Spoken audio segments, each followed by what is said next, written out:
Okay, let's unpack a phrase today that usually sends a total cold shiver down the spine of any business owner in Mexico. Oh, yeah. Concurso Mercantil. Right, concurso mercantil. I mean, it sounds like the end of the road, doesn't it? Like you're just packing up the office and handing over the keys. It definitely has that reputation. People hear insolvency proceeding and they immediately think bankruptcy or, you know, the absolute death of the company. But if we look at the source material we have for this deep dive on the ley de concursos mercantiles, That's the Mexican law governing all it's this. exactly, it's actually Yeah. the complete opposite. It's not a funeral, it's more like emergency surgery. I really like that distinction.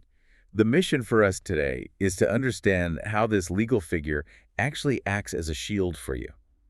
The law recognizes that preserving a company is a matter of public interest. I mean, if you go under, it hurts your suppliers, your employees. The broader economy takes a hit. Right. So the whole process is designed to conserve your business first and foremost.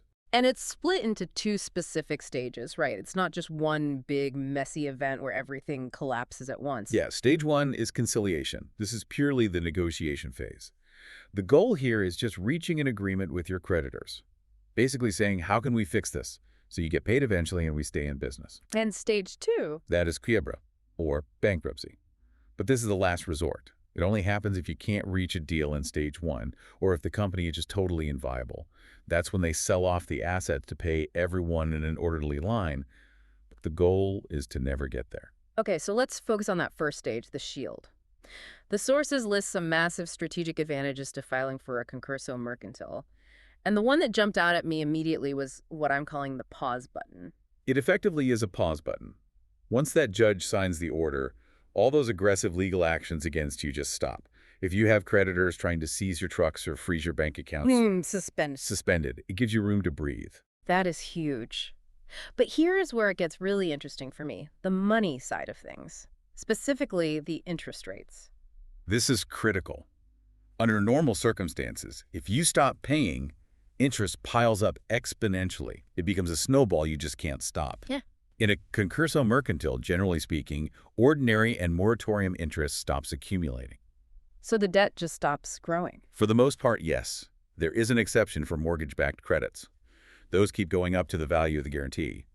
But for unsecured debt, the clock completely stops. And you aren't fighting a war on 50 different fronts anymore. The source mentions centralization. Right, instead of your legal team running around to 50 different courts defending 50 different lawsuits, everything gets consolidated under one judge. It turns a chaotic war into a highly structured negotiation. And who is actually flying the plane during all this? Do you lose your company the moment you file? That is a very common fear, but no. During the conciliation stage, the owner usually keeps administration rights. You are still the pilot, but you do get a co-pilot. The IFCOM, The Federal Institute of Specialists? yes, they assign a conciliator to watch over the operation. So you have oversight, but you are not ousted. Now, this raises an important question for anyone listening. When do you actually do this? The source has a pro strategy here that seems completely counterintuitive. It is the single biggest mistake companies make. They wait until cash reserves are literally zero. Which makes sense emotionally. You don't want to admit you're in trouble until the bank account is empty. Precisely. But the source argues the ideal time is before total insolvency. You need cash to survive the process. You need to be in a position where the business model still works and generates value, but the debt structure is just broken. So let's look at the legal math.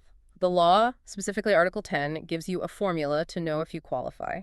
2 triggers. First is the liquidity test. Are 35% or more of your total obligations overdue by more than 30 days?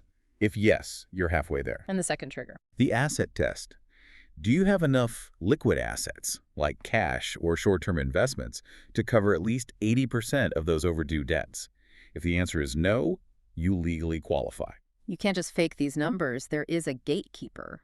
The visitador or visitor. The judge sends the specialist in to audit the books before anything starts. If the visitador says the numbers don't match the requirements, you don't get into the club. And I noticed there are different ways to get in. You can volunteer or you can be pushed. Yes, the voluntary route is best because it shows good faith and lets you plan. But there is also the necessary route where creditors sue to force you into it. That's usually a pressure tactic to get paid. So, synthesizing this for you, the listener, the concurso mercantil transforms chaos uncontrollable interest. Assets getting seized into a protected space where you can negotiate quitas, which are haircuts on the debt, And esperas, which are waiting periods. Exactly. It moves you from a street fight to a conference room.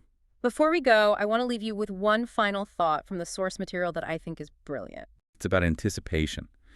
The smartest move isn't to look at today's bank balance. Look at the next quarter.